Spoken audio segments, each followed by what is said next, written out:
What is going on, everyone? Welcome back to another edition of the Breakdown Sportscast. I'm your good friend and host, Kory Willis. Hope everyone out there is doing well on a Monday. Hope you guys enjoyed the NFL playoffs. Some of those great wild card games out there over the weekend. And also hope you guys enjoyed the semifinals of the college football playoffs. So there's two remaining teams out there. If you guys had got a chance to watch those games. So yeah, overall, I hope you guys are doing well on a Monday to kick off your week. As always, guys, we appreciate you all listening to the show. You know, we're on many different streaming platforms out there for you all, such as Spotify, Apple Podcasts, YouTube, Amazon Music, and Amazon Audible, iHeartRadio, and many other streaming platforms out there. So if you like what you hear from the show, feel free to like, comment, and subscribe. It's definitely important for me and Chris. Helps us know what we're doing and how we can improve the show for the future for you all. So as always, guys, we very much appreciate you all's support with the show. As always, you know who I'm with, guys. I am with my good friend and co-host. He is Chris Bolton. Chris, what's going on, my brother? What's going on, Kory? How we feeling tonight? Oh man, we are feeling exceptionally well, man. We just had some great, CFP semifinal games. The stage is set now, Chris. The stage is getting set right now in the NFL. So man, I'm doing well out there. Same here, same here. You know, we got the national championship set up, ready to rock and roll, and I'm also feeling good as a Georgia fan because, respectfully, we'll have another QB under center this season. After all the stress that Carson Beck has put, Georgia Bulldog fans under this past season, with no Lad McConkey and Brock Bowers to throw to. But yeah. So good times for sure. Absolutely, man. Yeah, it's gonna be interesting to see what happens in this national championship game, Chris. But yeah, like you mentioned about your Georgia Bulldogs, I guess we're gonna have to go ahead and talk about that story right quick for the people before we get into the semifinal games. Yeah, it looks like all signs, Chris, you're gonna be looking very closely into the off season and the spring and also in the summer workouts and everything to see a potential new quarterback coming into the Bulldogs team for Georgia next fall. So people, if you were lying under a rock, it was reported, well, I think on Friday. Was it Friday? Yes, it was Yeah. Friday. Yeah, that star quarterback Carson Beck from Georgia entered into the transfer portal. So before then, it was I think it was official by him that he was going into the NFL draft. He was going to enter himself into the Mm-hmm. NFL draft. That did not happen. He decided to withdraw from the draft and enter into the transfer portal. And now he is leaving Georgia and heading to the University of Miami. So he's now going to be a Hurricane, and he's going to be playing in the ACC next fall. So big news. Of course, I know he has a girlfriend out there, Hannah Cavender, who is a star basketball player, I believe, for the Hurricanes, if I'm correct, Mm-hmm. Chris. Yeah, so Correct. he I think I, I think the choice for him was a no-brainer, of course. So Chris, I'm gonna go ahead and give you the floor, sir. What are your thoughts about this move from Carson Beck, and what do you think this does for Georgia moving forward? I think it's a good move for Carson. We saw what Cam Ward was able to do for the Hurricanes this season, the kind of year and season he had. and not to compare their skill sets, but just the situation. Um, Miami will continue to have athletes at their disposal, um, just like Georgia, has athletes at their disposal. So another situation with very talented team, an offense that maybe can allow him to continue to shine and bounce back.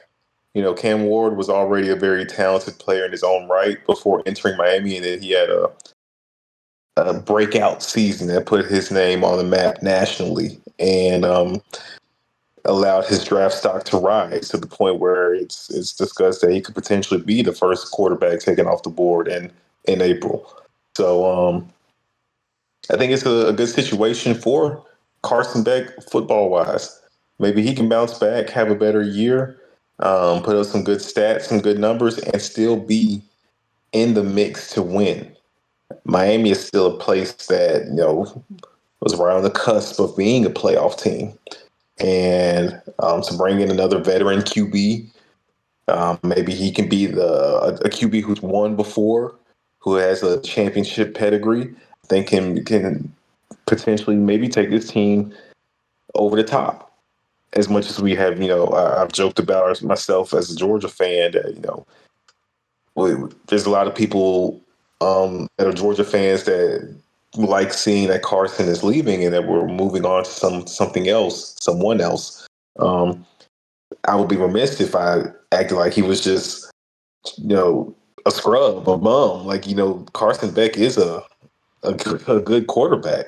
So it's a good move, I think, for both programs. And um, as far as it goes for Georgia, I think we're potentially ushering in the Gunner era. Um, and so we'll see how that goes. He'll have a full off season, potentially as the man.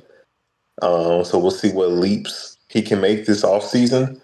And I think this will be a revamped offense. We already saw the Bulldogs make a move um, getting Branch, out the portal, out there from SC.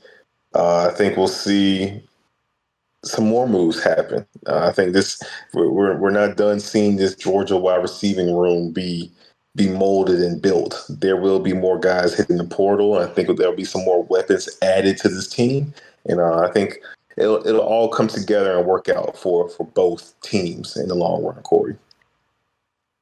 Yeah, I think you're absolutely right, Chris. If Carson Beck looked at his stock and he said, "Look, there's still some things that I need to do to improve." The injury did not do me any favors. Of course, I want to have a good, clean slate to try to impress scouts for next year. This is a big opportunity for him. Miami had a really great year, and if he can really get into the lab, work on his intangibles, and work on that arm some more, and get a lot more skilled in terms of recognizing defenses and everything, and just sharpening up that IQ that we all know that he has. He could have a really good year and really showcase a lot to NFL scouts for next season. So best of luck to him. Yeah, I mean he did get Georgia. He is one of the reasons why Georgia did get into the playoffs. So we'll see what happens going forward with Carson Beck.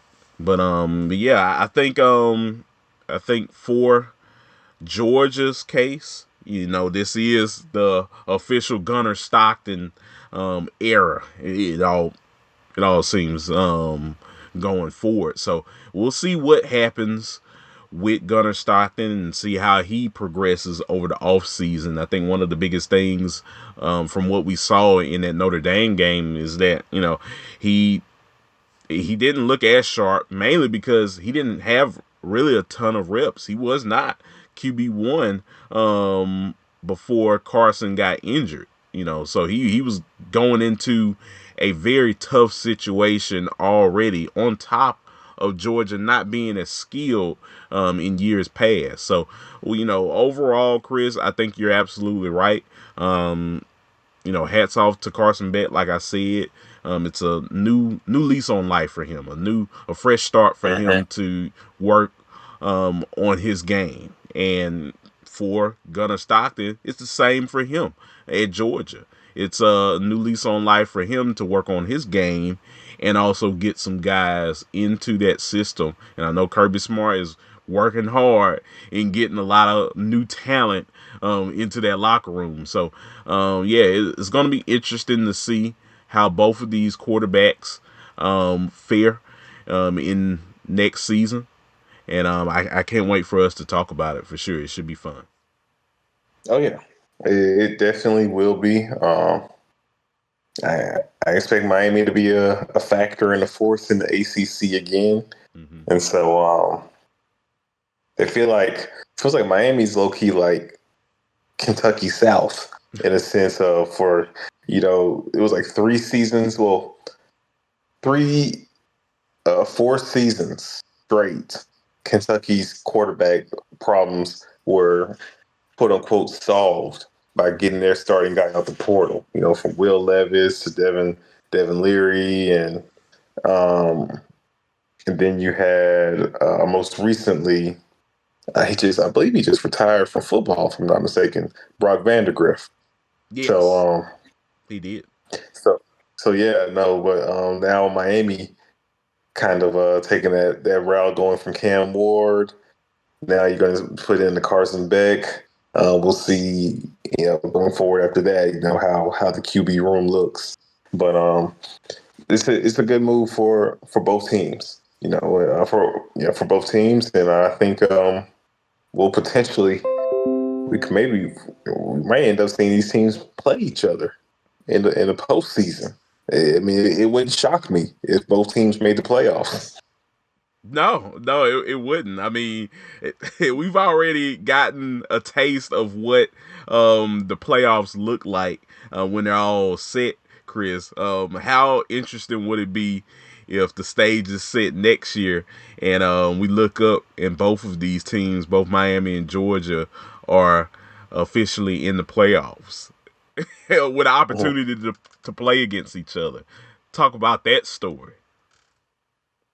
Oh boy, that would be something else. And social media will be on tilt if that happened. Absolutely, I agree with you. So yeah, man, I can't wait. Can't wait to watch how all of this unfolds. It should be a fun experience, and hopefully, best of luck to both men. And hopefully, they can definitely find themselves at both of their schools and can excel and showcase people why they were recruited as top talents. Exactly, for sure. So yeah, man. But that was that story, Chris. Overall, we had the 2 semifinal games this past week. Yes, we did. Really good games indeed. Do you want to go ahead and break them all down, discuss them? Let's do it. Nice. So yeah, folks, we just wrapped up the semifinal games, of course. We had Notre Dame and Penn State take on each other in the Capital One Orange Bowl. We'll start off with that game. I think, what was it? Penn State, I think, was like a slight favorite in this ball game, Chris. What was like? I believe were they? It wasn't 1.5 point favorites, was it? I think it was Okay. from the last show when we were previewing. So And they were the slight favorite. Yeah, they were a slight favorite in this ball game. Because I remember me and you were talking about this game potentially being a very defensive heavy ball game, which it was. I think we hit the nail right on the head in terms of that prediction. This game was filled with a lot of defense. Did have some really good offensive plays in the Mm-hmm. game. But overall, this game was all about the defense from both teams. Who could withstand who when they needed to in this ball game, and we saw that overall, there could only be one winner in these semifinal games, Chris. Notre Dame came Mm-hmm. out on top 27-24. I mean, a lot of that, I would say, was Riley Leonard. That man he was a beast in this game. Had a couple of interceptions thrown, but he really was a factor in making sure that they stay alive, that their offense could stay out there and score when they needed to. And the defense, they went out there and made plays also when they needed to stop Drew Aller, who was starting to kind of click um, for Penn State. You know, that was one of the things that I was looking at for Notre Dame. Could they stop a good Drew Aller when they needed to? And for the most part, the defense responded very well to that pressure. For Penn State's case, they responded at times when they needed to as well. It's just Notre Dame just kind of leaned into their bread and butter and found a way to victory, which they've done that a lot over this season, Chris. They've had their backs against the walls, and when they needed to make stops and when they needed to make plays, Riley Leonard and their defense have done a remarkable job at that, and that showcased itself again in this game. So I mean, hats off to the defense, like I said. Hats off to Riley Leonard. Hats off to Marcus Freeman as well. First black head coach heading into a national championship game. Just a remarkable achievement by him. But overall, congrats to this Notre Dame team in making sure this game that they could squeeze into a victory with the game being this Mm-hmm. close. So overall, Chris, what were your thoughts about this game, and what were you impressed at overall? Yeah, man, it was a good, just feel like a mid 2000s college football game. You Mm-hmm. know what I mean? Just one of them old school kind of grinded out, just battle at the line of scrimmage. The defenses making big plays. Um, and you saw adjustments out of halftime. I mean, Notre Dame's offensive line, I don't know if the coaches gave them some smelling salts or something. Something woke them up at halftime because there was a whole new offensive line that second half. Mm-hmm. Um, but it was just man, that's college football. That's what we love. I also feel though, you know, I'm gonna give credit to Notre Dame first and foremost for staying locked in, keeping their composure, and not letting the moment overwhelm them. Yes, Riley Leonard did have a bad interception. Did he allow that to ruin his game for the rest of the ball game? No, he did not. And you have to give that young man credit for that. Um, and you have to give this Notre Dame secondary, a secondary Kory that we have raved about going back to the preseason. Yeah. This is we knew coming into the year that Notre Dame secondary is lockdown. We'll strap you up. We'll Mm-hmm. put the clamps on you. And I mean, it's not that much of a flex, but it's in the grand scheme of things a flex when you hold a team to zero receptions to any wide receiver on his roster. And so shout out to that secondary. And they were ready for the moment. When Drew Aller threw that ball across, late across the middle, Mm-hmm. they were ready to make a play. Yeah. Pounced on it, got the interception, and the rest is history. And so you have to give Notre Dame all the credit in the world on both ends of the ball for the adjustments they made, um, and Marcus Freeman having his team locked in and being ready to win the game. And as much as we can sit here and say Drew Allard threw that game away, they had to catch the interception at the end of the day too. So yes, Drew Allard and Penn State made some egregious mistakes that led to their downfall in this game. But Notre Dame was ready to capitalize when it mattered the most. And so I give Notre Dame credit to that, to doing that, for doing that. But last but not least, Kory, I feel like we got robbed of an OT classic. Why did Drew Allard pass that ball, Kory? Just take the sack. Let's go to OT. Like, come on. I don't know. Me and my family were just kind of like having that discussion. Like, why do you like? What was up with that? What was the thought process of that from Drew Allard? I think the moment just got too big for the guy, and mistakes happen like that when moments get too Mhm. big for guys like that. We'll talk about another moment in the other semifinal game that was kind of quite like this. But yeah, overall, yeah, I think that was a big mistake by Allard. They could have tied the game up with a potential field goal to take them into overtime. Did not happen, and Notre Dame capitalized off of it, made and got the victory. Hats off to them. So yeah, man, I think if you're Drew Allard, you're kicking yourself after that mistake. Probably as of right now, he's probably kicking himself. But Oh, he hasn't slept. He no, hasn't slept since that game. And it's so unfortunate. He's a very talented quarterback, very talented player.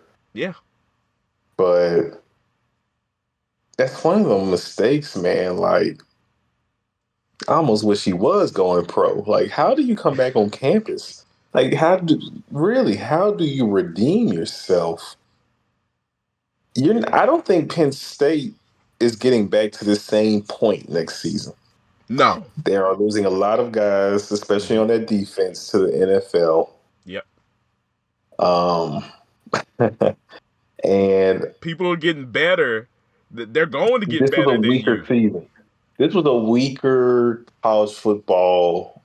When you look at the teams across the board, the competition was weaker this season, Mm-hmm.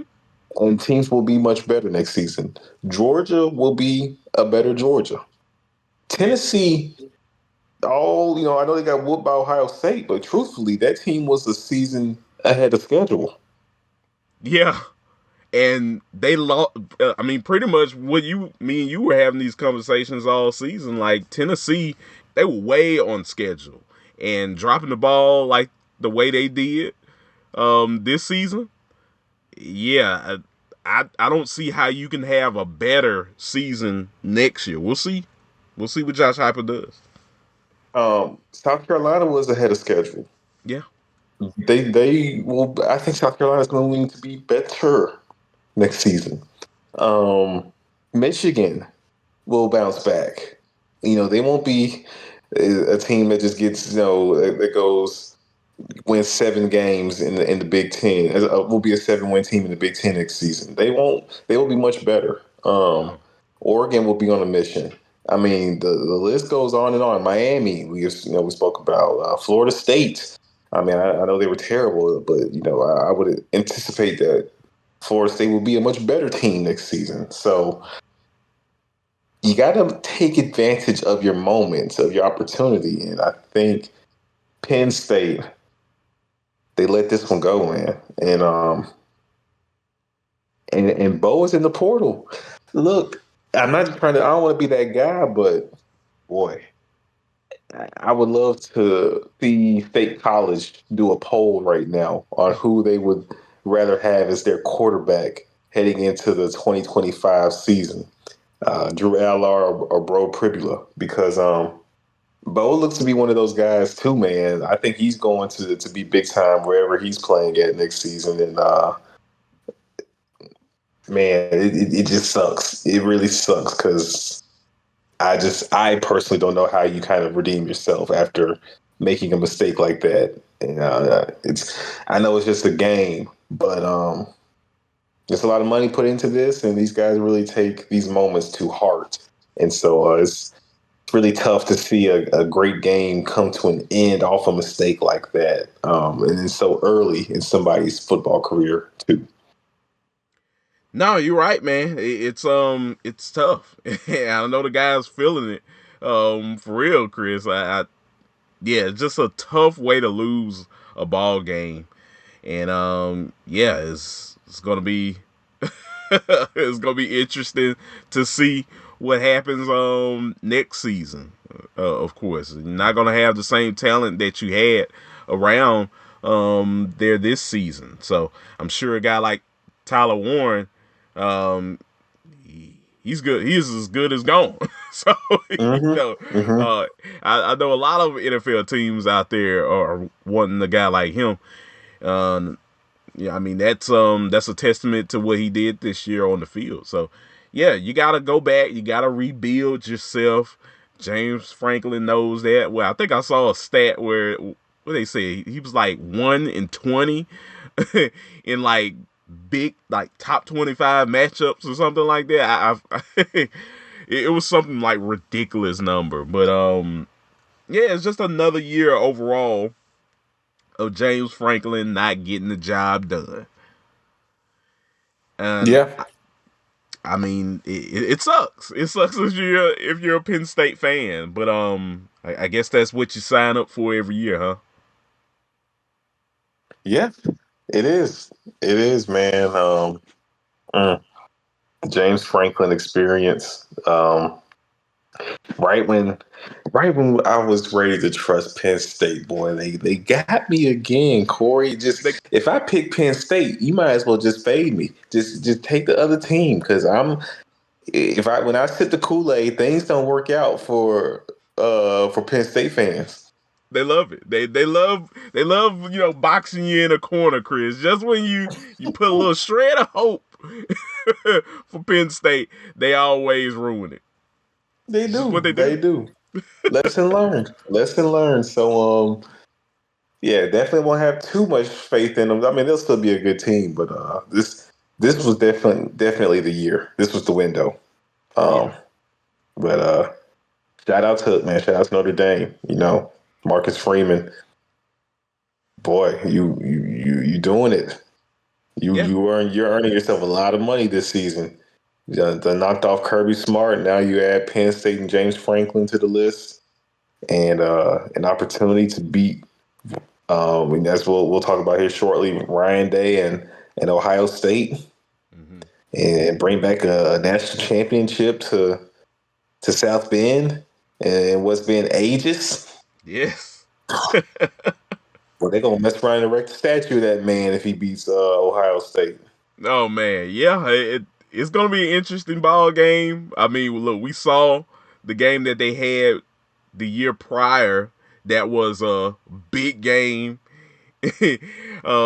out there in South Bend. This game, all the stakes are on the line. You can become a Mm-hmm. national champion in this ball game. So I can't wait for this matchup. Of course, should be fun. They win this one. He won't have to pay for another meal the rest of his No, life in South Bend. nah, he can go and come as he pleases. Mm-hmm. Mm-hmm. He could walk Mm-hmm. into one of those Irish pubs out there in South Bend, just like, hey, can I get a beer? And the guy's just like, hey, look, It's beers okay to on get me a beer. every You can day. get a keg. Yeah, lifetime supply on me. All right. Oh man. I don't want to hear you, Marcus, coming in here asking, for this and for that. No, you get everything free now. Exactly. Exactly. But yeah, no, this is a big one for Marcus Freeman. So just congrats to him, especially there was a rocky start to this thing, you know. There were high expectations for Marcus first season with Notre Dame, and they've had their mishaps, losing to teams they had no business losing to. Even happened this season, and yet they still found a way to bounce back. So it's a credit to how locked in this team is and the belief that they have in Marcus Freeman, and it's permeating throughout the squad. Absolutely. So yeah, man, I like the energy that I see with from this Notre Dame team. It's filled with guys that really gravitate to a Marcus Freeman. You can see it, you can feel it, and Hmm. that's really cool to see. So yeah, man, I'm with you, Chris. I can't wait to watch this national championship game with Notre Dame in it. It should be a fun one indeed. Yes, sir. Yes, sir. Well, from Notre Dame, you mentioned them, Chris.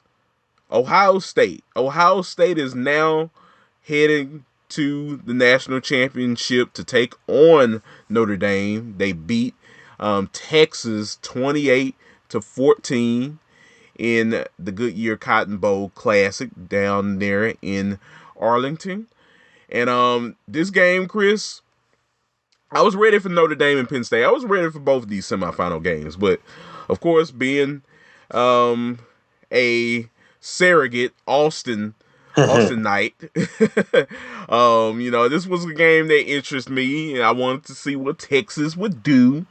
But I didn't have like a huge dog in the fight. I just wanted to see a good game. But overall, Ohio State proves me and you right, Chris, that they are the top dog right now in terms of showcasing that, hey, look, you don't want to mess with us right now. Like Notre Dame's a really good team, but Ohio State, they're at another level right now. Look, we'll talk more about the national championship game on the next episode, Chris. But in terms of Ohio State, they beat Texas Hmm. 28-14, of course. Overall, like I said, they showcase to us why they are the most dangerous team in this playoff. They have been since the start. I don't know what happened. I know you hear Kurt Herbstreit talking about the team banquet, the end of the year banquet and all of that, and the the camaraderie, the energy of the team coming together at that moment made them stronger. I guess losing to Michigan made them stronger. Look, I can see it. This team is dangerous like I've never seen a team before, and this just comes to show you, Chris, that whatever Ryan Day had to go through, whatever the team had to go through, man, they're really showcasing adversity on how to handle adversity in real time. I should say, and Ryan Day talked about it. He talked about guys needing to handle adversity. The team learning from that and being better as a result. Overall, just Hmm. a amazing performance from the defense. That that play that sealed the deal for Ohio State. Jack Sawyer, the story by Jack and Quinn being roommates during Quinn's time at Ohio State and taking advantage of that moment, just ripping the ball away, Chris, from Quinn at that moment to pretty much seal the deal for Ohio State winning the ball game. You can't put that to any more words than what we saw. You can't cap that any better. So Yeah. hats off to Ohio State. Chris, what were your thoughts about just all of this, the whole game all together? And what are you looking at in terms of what you see from Ohio State and what you see from Texas moving forward as well? Yeah, no, Ohio State, they made plays when they needed to make them. Mm-hmm. You know, this very well could have been a game that wasn't as close as it was. Uh, Texas had a great game plan defensively in slowing down Jeremiah Smith. They put That was a really good game plan. their Thorpe Award winning defensive back on Jeremiah Smith, and he had him locked down. Jeremiah was a non-factor in this game, and when you do that, you saw guys like a Carnell Tate step up, Travion Henderson. Man, that touchdown he had going into halftime was the play of the game. That Texas the was momentum. scary. Yeah, that was scary. That reminded me of Ezekiel Elliott running wild. Mm-hmm. Mm-hmm. That was a play of the game, Kory. Texas they seized the momentum of the game with their late first half touchdown.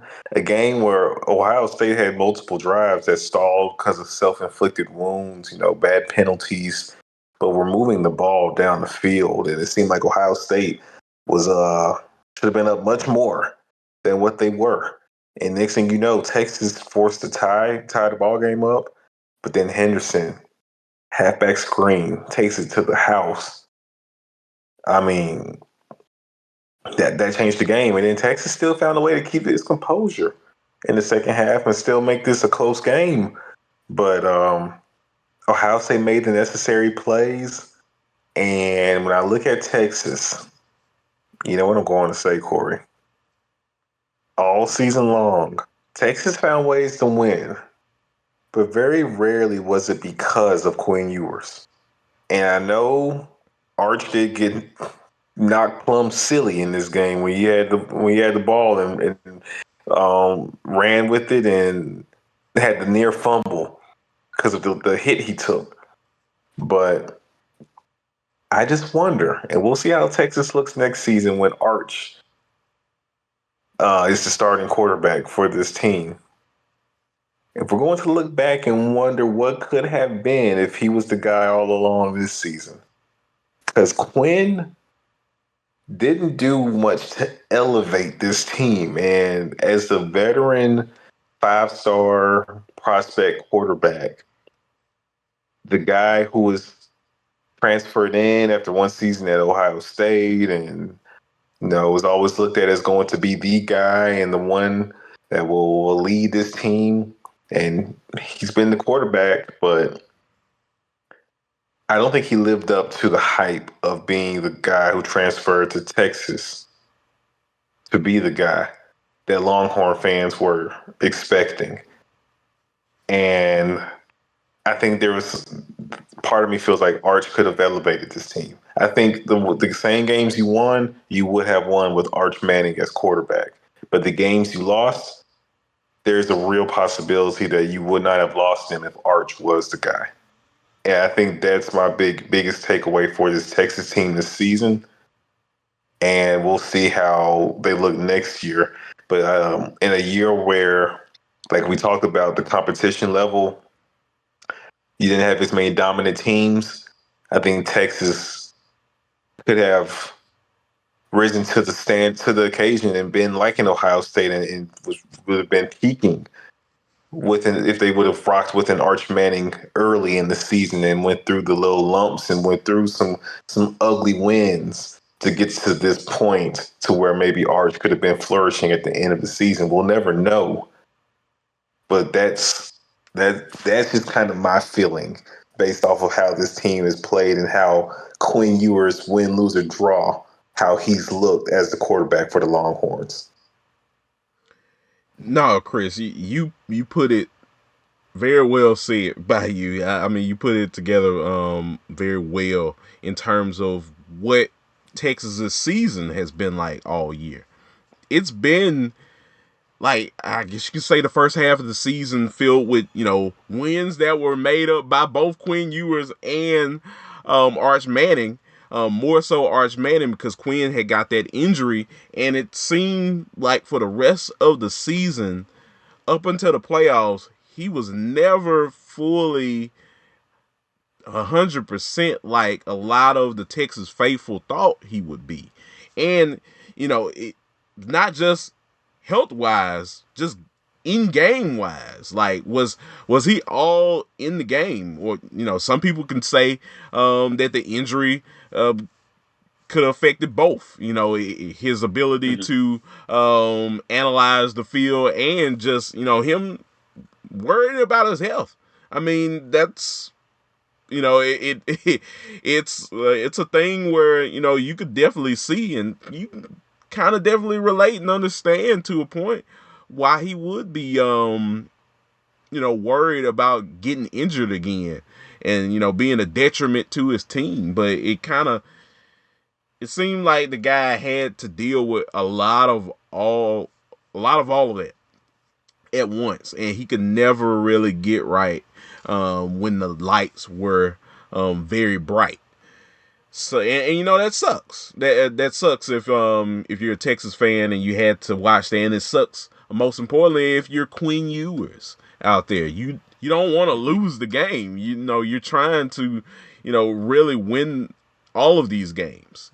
We go back to the Georgia game. I think that was a perfect example. On top of people, I think that this was the very start of the rift between what the fans thought and what Sark wanted.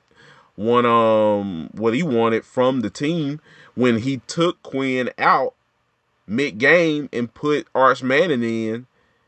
That moment created the question on who's better, who should be out there.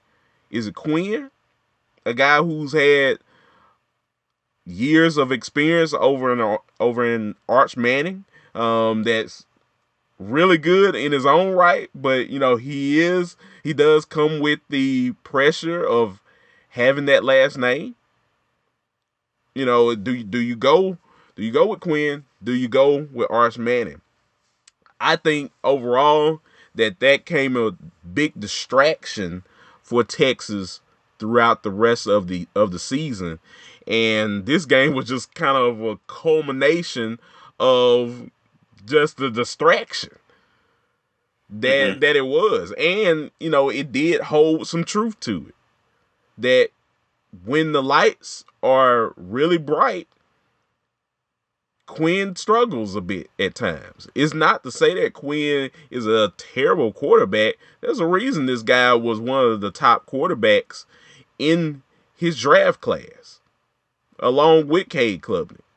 He brought that to a lot of schools. So, overall, it sucks if you're Quinn Ewers. I mean, I listened to him in the press conference in talking about that play and talking about Jack Sawyer and his relationship with Sawyer and how that one play he capitalizes off of it.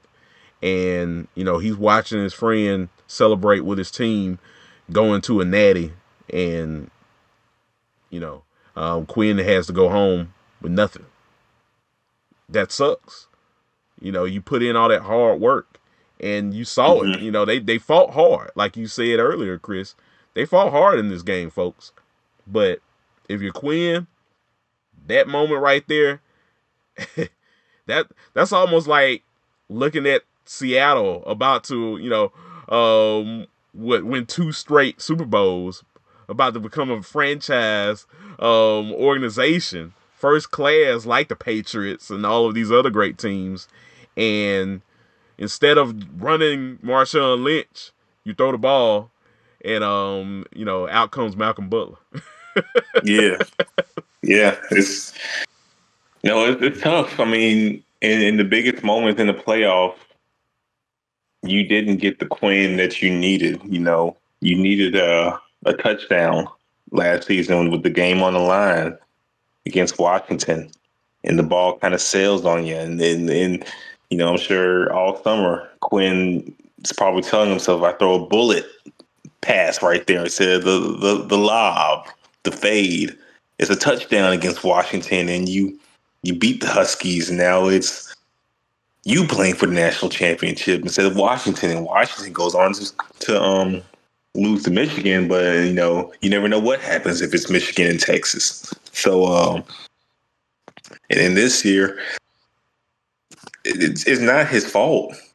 The right tackle got beat instantly, Kory. Yeah. Quinn didn't stand a chance that play. No. There was another play, a couple plays before that, where a guy was coming at him on the left side. I think it was like a nickel corner. he just bailed out. He was coming after Quinn. Had Quinn not thrown at the time that he did, and he waited a couple seconds more. Yeah, I mean, shout out to Quinn by not doing that, of course. But had he waited, that's a sack, possibly a fumble. Yeah, Possibly the same play what we got a couple plays later. Yeah. So it's unfortunate for the young man, and you know, well, he'll have some decisions to make this offseason. And Texas and Sark has some decisions to make this offseason too, as a program and as a head coach. And it's got to get back to work. We'll see how the Longhorns look next year. Mm-hmm. I wouldn't count them out, and it's tough losing back-to-back semifinal appearances. That's tough. It's hard. It's really tough. You question the fan base. Will start to question themselves. Can we make it happen? Are we just a team that's going to make it to the semi and loses every time? Is it not meant for us to win? I wouldn't say that. I think this team will continue to be great defensively. They have continued to recruit very well. You didn't get what you would have loved to, what you thought you were getting from a Bond this season. It's been a big disappointment, but you did hit with Golden. I think you will continue to hit with some of the top tier transfer guys coming in. And you continue to recruit very well. And Sark is one of the best play callers in the nation. And maybe with Arch under center, some of these red zone woes won't be woes next year. We'll see. So I still will be buying Texas stock. And if you're a Texas fan, I know it hurts right now. But I still think you should feel very good about the future of this team and this program based on who you got as the head coach and who the player I anticipate you'll have as your starting quarterback the next year. In maybe 2 years. We'll see. Yeah. No, you're absolutely right, Chris. It's sky's the limit for this Texas team. Look, this is a team that, utilizes just a half of NIL money just for offensive linemen. I know I talk about that on the show a lot, folks, but I think that's just hilarious. But just a smart tactic in the world of NIL in terms of being a step ahead or more steps ahead than the competition out there. I think they'll be fine. They'll figure out a way to be competitive because it's Texas. They gotta be, and they want to be. So, yeah, man, it sucks. It sucks. 2 straight semifinal games, you can't seal the deal to get to a national championship. I mean, hey, it's just the way the world works in college football nowadays. Of course, it's you're gonna get everyone's best, and I think Texas knows that. And hey, in order to seal the deal, make it there yourself, you got to do that too. You got to be a step ahead. Sark knows that, so he has a lot of work to do in terms of getting a better team out there on the field each and every week. So, and he's working on it. You look at the recruiting rankings. He's just about in the top 5 every year. People are wondering when that's going to finally showcase into a national championship. When they'll finally get a natty out of it. But these things take time, and it's not like they fill out completely. Out of the spectrum of being the upper echelon teams in college football. It's just the way things work at times. So you gotta work. You gotta be twice as dominant, twice as competitive as the next team right beside you. So they're in the SEC now.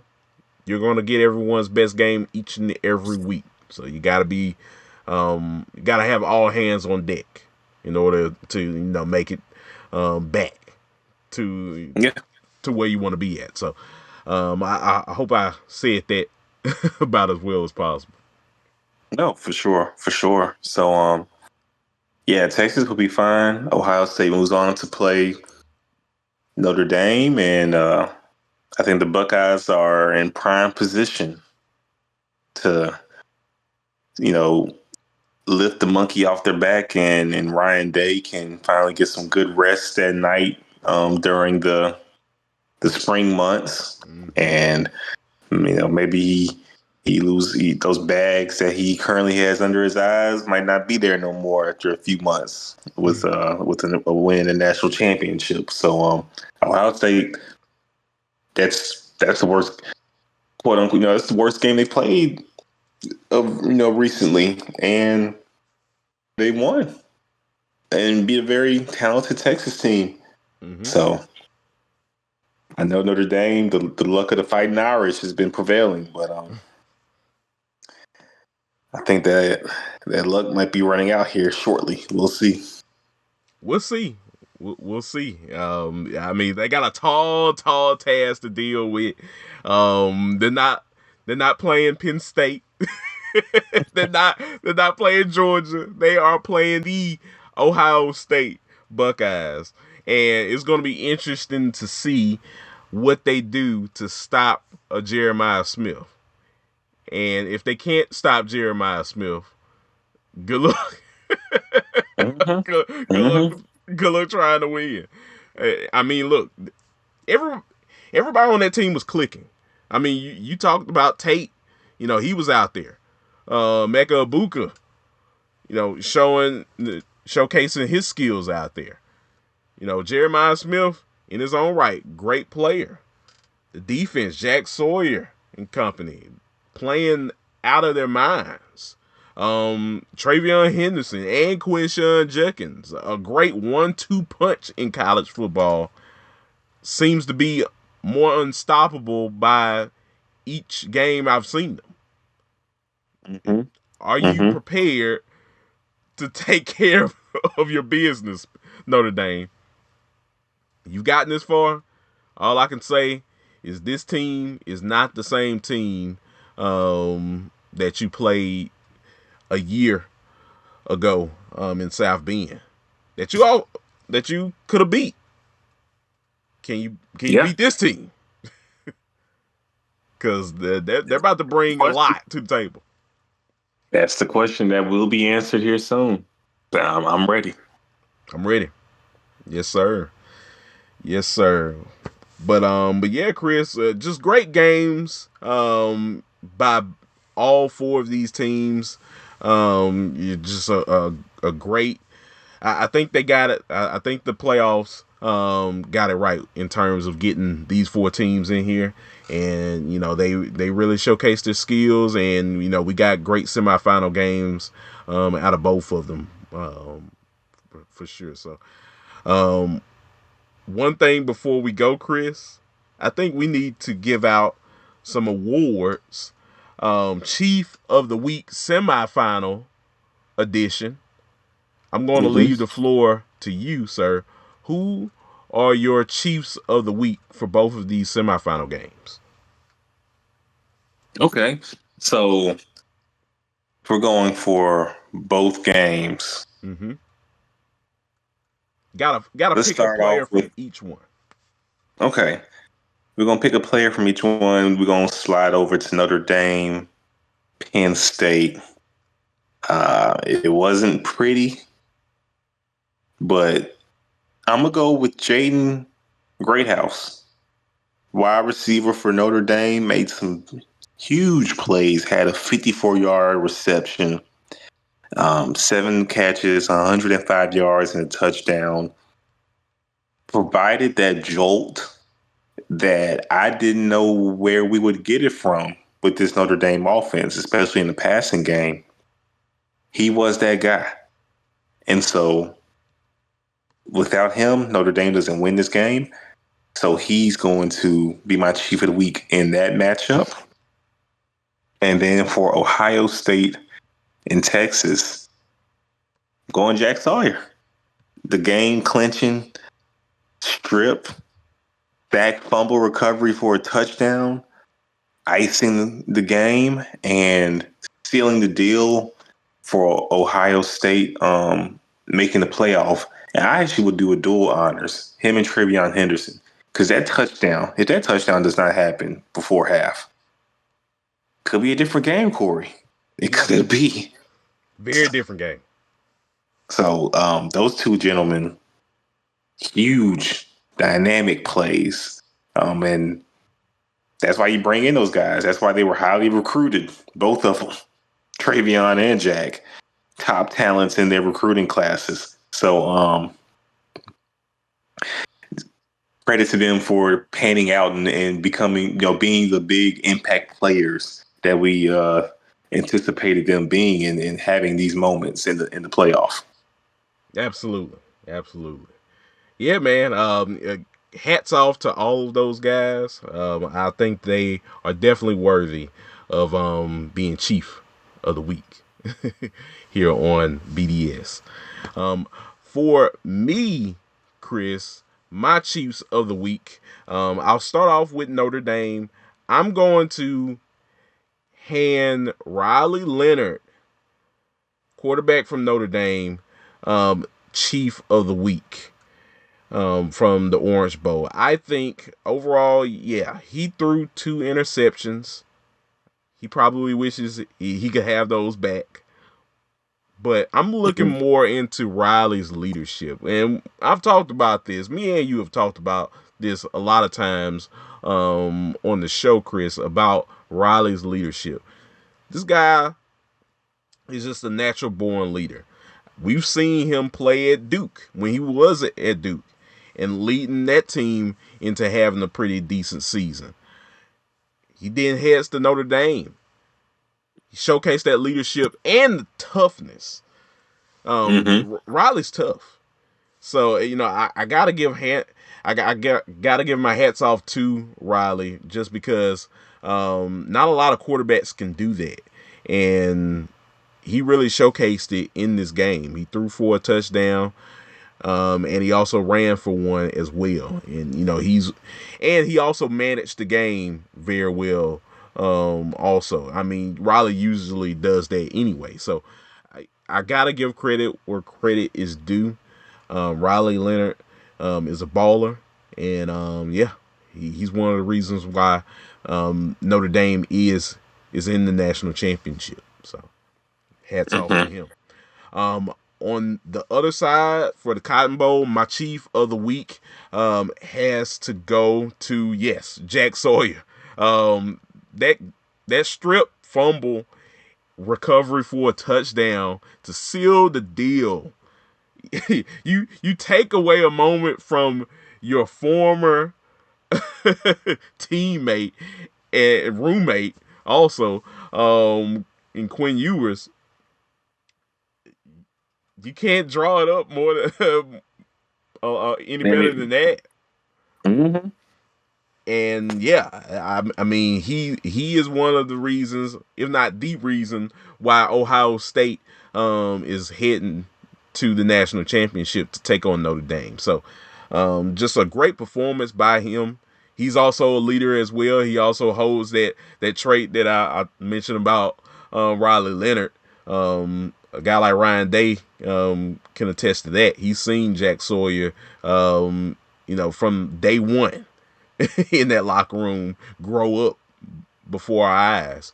And, he's a reason why, they are definitely heading to the national championship with a chance to win it. So a great leader, great football player. I think Jack Sawyer is also going to make a ton of money once he heads to the National Football League. I think some teams out there should really be taking a good look at Sawyer. He's been playing impeccable football. Oh, for sure. For sure. Yes, sir. Yes, sir. But those are my 2 Chief of the Week picks, of course, Chris. And yeah, man, like you said, should be a great national championship coming up. Oh yeah, definitely will be. We'll definitely be tuned in for sure. And we'll recap it all for you. Yes, sir. Absolutely. But yeah, man. But always great to chop it up here with you, Chris, on the show. Outros before I let you go and enjoy the rest of your evening. As we're recording this on a Sunday evening. Outros. Let the good people know where they can find you on social media. Yeah, you can follow me on X at Chris_Bolton_12 and on Instagram at Chris.Bolton_. Holla at your boy. Yes, sir. You can find me also, everyone, on X at Listen to KSW, all one handle. I'm on there talking college football, college basketball, and professional wrestling, whole nine. So yeah, definitely follow me on there. Yeah, guys, we appreciate you all listening to the show. As always, feel free to like, comment, and subscribe. It's definitely important for us, for the show, and definitely helps us see how we can improve the show for you guys for the future. So definitely do that as well. But until next time, guys, I'm Kory Willis. He's Chris Bolton. You are listening to the Breakdown Sportscast. We will chat with y'all later. Peace. Peace.